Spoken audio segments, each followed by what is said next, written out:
रात का घना अंधेरा गांव के आसपास फैला हुआ था। चांद भी किसी वजह से छिपा हुआ था, जैसे उसे भी डर सताए हुए हो। उस गांव से ज्यादा दूर नहीं, एक पुराना सुनसान जंगल बिखरा था, जिसकी शिकारी हवा में कटे हुए पत्तों और जमीन से उठती बसी हुई सरसों जैसी गंध मिश्रित रहती थी। कहते हैं उस जंगल के भीतर रास्ते बदल जाते हैं और जो लोग गुम हो जाते हैं वे कभी वापस नहीं आते।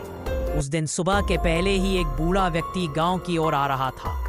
वह नियंत्रित कदमों से चलता था, चरमराती पीठ, हाथ में एक पुराना लत्ता सा बैग और चेहरे पर जीवन की कठोर स्याही। गांव के एक कोने में बैठा हुआ एक नौजवान, जिसने कभी जंगल के रास्ते से गुजरकर गांव तक पहुंचना सीखा था, वह बूढ़े को देखता रह गया। बूढ़ा धीमे धीमे उसके पास आया और पूछा, बेटा। बूढ़ा बोला, मैं तरबूज खरीदने जा रहा हूँ। उनकी दुकान जंगल पार करके मिलती है, वहाँ सस्ते मिलते हैं। कोई रास्ता बताओ जो सुरक्षित हो। लड़का थोड़ा सा मुस्कुरा कर बोला, अगर आप मेरी बात माने तो मैं आपको छोटा रास्ता बता दूंगा, जंगल को काटते हुए। पर ध्यान रखना, दूसरे रास्ते पर जाने से पहले वहाँ कुछ अजीब सुना जाता है। बूढ़ा ने आंखें थोड़ा तेज कर दी और बोला, अजीब? मेरे लिए तो बस सस्ता तरबूज चाहिए। लड़के ने आश्वस्त करते हुए कहा, ठीक है बाबा, आप इस रास्ते से जाओ, लेकिन शाम होते होते वापस आ जाइएगा। जंगल की ओर चल पड़ा, लेकिन जब शाम का वक्त हुआ और बूढ़ा वापस गांव की ओर जाने लगा, तो उसी रास्ते पर उसे कुछ अजीब आवाजें सुनाई देने लगी। पहले हल्की, फिर तेज आवाजें, बेरब सी, मानो कोई बच्चे रो रहे हों, कोई महिला कह रही हो, माँ बचाओ, और कहीं एक आदमी की कराह सुनाई दे रही थी। हवा में आवाजें इधर उधर फैल रही थी, कभी पास से, कभी बहुत दूर से, पर हमेशा बहुत अनिद्रा सी, चिढ़ाने वाली। बूढ़ा अपनी चाल तेज करने लगा। उसने सोचा ये सब जंगल के जानवरों की आवाजें होंगी, पर दिल के किसी कोने में एक ठंडी कंपकंपी उठ रही थी। जैसे जैसे वह जंगल के अंदर बढ़ता गया, पत्ते और डालियां उसके पैरों में चुभने लगीं। फिर अचानक अंधेरे में किसी चीज की परछाई ने उसकी नजर खींच ली। एक कटा हुआ हाथ, जमकर सूखा हुआ, हड्डियों के आकार का, एक झाड़ी में पड़ा हुआ था। उस हाथ से बदबू आती थी और कपड़ों पर हड्डी के पास गहरे दाग लगे थे, जैसे किसी पुराने जख्म की निशान। बूढ़े का दिल तेज तेज धड़कने लगा। उसने पलट कर देखा, आसपास कोई नहीं था। जंगल बिल्कुल सुनसान, फिर भी उस कटे हुए हाथ की बदबू उसके नाक तक पहुंच चुकी थी। बूढ़ा कदम पीछे तक नहीं हटा पाया। जंगल के बीचों बीच फंस जाने का भय उसको मन में घर कर गया। चारों तरफ झाड़ियों के पीछे से कुछ घूमते हुए साए झांकने लगे। उनकी आंखें लाल लाल चमक रही थीं, सुलझे हुए नहीं, बल्कि धुंधले से और काले से, मानो किसी अज्ञात गहराई से निकली हुई। वे साए धीरे धीरे उसके चारों तरफ घेरने लगे। बूढ़ा बोला, कौन हो तुम? पीछे हट जाओ। पर उसके शब्द जंगल में खो गए। उसकी आवाज जैसे किसी मोटे पर्दे में फंसकर गूंज रही हो। एक पलक झपकते ही उन सायों ने हमला कर दिया, निगलने वाली खामोशी में। उनका रूप विकृत और बेढंगा था। कुछ के चेहरे बालों से छिपे, कुछ के होंठ अस्त व्यस्त। उनके पास से सौधे हुए बदबू और काई की गंध आ रही थी। बूढ़ा हड़बड़ाकर भागना चाहा, पर उसके पैर जमीन में जकड़े हुए थे। तभी उसने महसूस किया, किसी ने उसका कंधा छुआ। वह घबराया, पलटा। वही कटा हुआ हाथ जो उसने पहले झाड़ी में देखा था, अब उसके कंधे पर टिका हुआ था। हाथ ठंडा और चुभने जैसा था, जैसे किसी का मृत स्पर्श। तभी सभी भूत अचानक गायब हो गए, जैसे किसी ने पर्दा फाड़ दिया हो।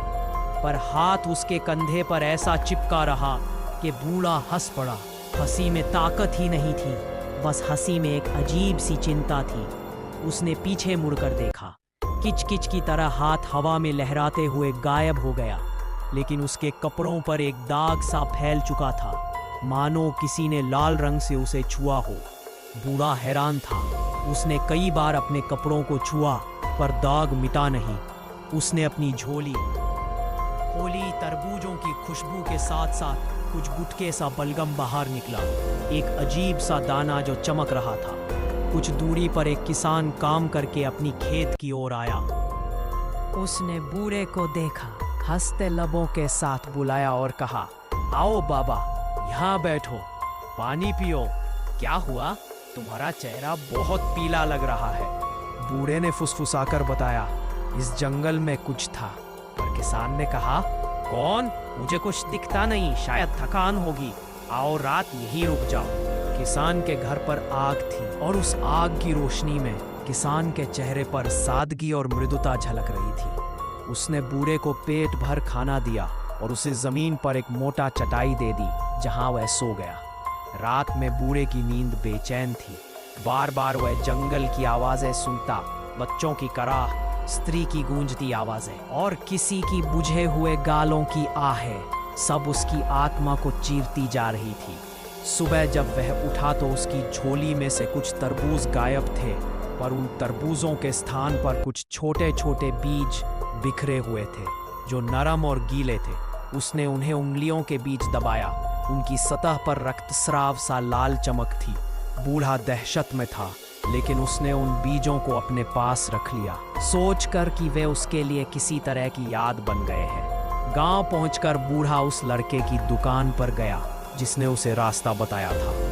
लड़का वहां था, बातों में व्यस्त। बूढ़े ने लड़के को देखा। लड़के का चेहरा अचानक बदल गया। उसकी आंखों में एक तरह की चिंतित चमक जाग उठी। लड़का डर से कांपते हुए बोला, आप ठीक तो है? मैंने सोचा आप लौट आएंगे। बूढ़ा बोला, वहां कुछ है, बच्चों की आवाजें, काटा हुआ हाथ, आंखों में भरू नहीं लाल लाल रोशनियां थी। लड़के की आंखें और बड़ी हो गईं। उसने धीमी आवाज में कहा, बाबा, वो रास्ता मैंने आपको इसलिए बताया था क्योंकि मुझे लगा था वहां कुछ सस्ता होगा, पर जब मैं खुद गया था तो मुझे भी वही चीजें सुनाई दी थी। लड़का अपने परिचय सी बातें रोककर बोला, हाँ सच में, जब मैंने पहली बार वहां से गुजरा था तो मैंने भी वही रोने की आवाजें सुनी, पर मैंने सोचा हवा होगी या कोई पशु। उसकी आवाज धीरे धीरे कांपने लगी। गांव के बुजुर्ग भी इकट्ठा हो गए। किसी के पास कोई समाधान नहीं था, पर एक बात सबको मालूम थी, उस जंगल के बारे में सालों से कहा जा रहा था कि वहां कोई पुरानी त्रासदी हुई थी। कुछ जनश्रुतियां बताती थीं कि वर्षों पहले तोड़ फोड़ कर गांव में किसी तीसरे परिवार ने आग लगा दी थी, या शायद किसी ने वहां नरसंहार किया था। पर सब कहानियां अधूरी थीं, पर प्रभाव गहरा था। लोग धीरे धीरे समझने लगे कि उस जंगल की हवा में कुछ जंजीरें हैं जो आत्माओं को आजाद नहीं होने देती, और वे भूखे रहते हैं, खासकर जीवन की छोटी छोटी खुशियों पर, जैसे कि बच्चों की हंसी, स्त्री के गाते स्वर, आदमियों की योजनाएं। बुजुर्गों ने कहा, हमें यह जांचना होगा कि वहां क्या हुआ था, पर कोई भी इतना साहसी नहीं था कि रात में जंगल के बीच जाकर देखे। बूढ़ा, जिसने खुद उस अजीब अनुभव को सहा था, अभी भी बेचैन था। उसके मन में कुछ और भी था। वह बीज जो उसने झोली में रखे थे, उन्होंने मिलकर तय किया कि अगले दिन सुबह गांव के कुछ लोग उस जंगल के पास जाकर असली कारण की तह तक जाएंगे। कहानी का आखिरी हिस्सा जब भी गांव में सुनाया जाता तो बूढ़ा हमेशा कहता, अगर तुम जंगल से गुजरते हो तो उसकी आवाज सुनो, पर ज्यादा दूर मत जाना, और अगर तुम्हें कोई रेत सा दाग दिखे तो उसे छुओ मत, बल्कि उसे फूल चढ़ाकर याद कर दो। गांव वाले और भी बच्चे मिलकर उस दिन के समारोह को मनाते, तरबूज काटते, बचपन की हंसी गाते और उन आत्माओं के नामों को पुकारते जो कभी भूली हुई थी। और अगर आप कभी उस रास्ते से गुजरे, वहां से जो छोटा पता हुआ गेट निकलता है, तो रुककर एक पल चुप रहे। शायद आप भी किसी धीमी सी पुकार सुने, किसी बच्चे की हल्की सी हंसी, किसी औरत की टुकड़ी जैसी गूंज, या किसी बूढ़े की धीमी चेतावनी। बस याद रखना और सम्मान देना ही उनके लिए सबसे बड़ा आराध्य है। अगर आपको ये कहानी पसंद आई हो तो कृपया लाइक करें, शेयर करें और नीचे कमेंट में बताइए किस हिस्से ने आपको सबसे ज्यादा डरा दिया और आप चाहेंगे कि इस कहानी का अगला भाग किस पर बने। हम और भी ऐसी भूतिया कहानियां लाएंगे, तो सब्सक्राइब करना न भूलिए।